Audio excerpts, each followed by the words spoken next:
তো এখানে একটা সূচকের অঙ্ক আছে 625 পাওয়ারে 55 ইন্টু 128 পাওয়ার 31।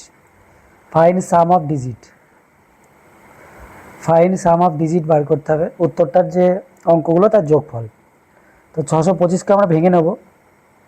5 পাওয়ারে 4, তার পাওয়ার আছে 55 ইন্টু আবার 128, এটাকে আমরা ভেঙে নেব 128কে।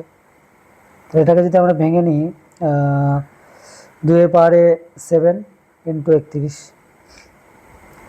তাহলে 5 পাওয়ারে হয়ে যাচ্ছে আমার 220 ইন্টু 2 পাওয়ারে হয়ে যাচ্ছে 7 একে 7, 3 7 21, 217। এটা কোন সূত্র? এর পাওয়ারে এম, তার পাওয়ার এম সমান এ সমান এম এন।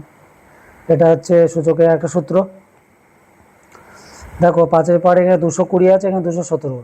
তাহলে এই 5 পাওয়ারে 220টাকে আমরা এভাবে ভেঙে নিতে পারি, 5 কিউব ইন্টু 5 পাওয়ারে 217 ইন্টু 2 পাওয়ারে 217। এবার এইখানটাতে একটা সূত্র কাজে লাগাতে পারি, এর পাওয়ারে এম ইন্টু বি এর পাওয়ারে এম। পাওয়ার যখন সেম, বেস দুটো আলাদা, তখন বেস দুটো কি সরাসরি গুণ হয়ে যায়, এ বি ইন্টু এম। এটা একটা সূত্র। তাহলে এই সূত্র কাজে লাগিয়ে দেবো। 5 পাওয়ারে কিউব ইন্টু 5 দোকানে 10, তার পাওয়ারে 217। আর 5 কিউব মানে কত? 125 ইন্টু, এবার দেখো 10 আমি স্কোয়ার করি, কিউব করি, 10 পাওয়ারে 4, যাই সংখ্যা থাক না কেন, সংখ্যাটা 1, তারপরে 0 0 0, শুধু শূন্যই বাড়বে আর কি। 217 0 0, যতবার 10কে গুণ করলে এদিকে যা হবে শূন্যই হবে।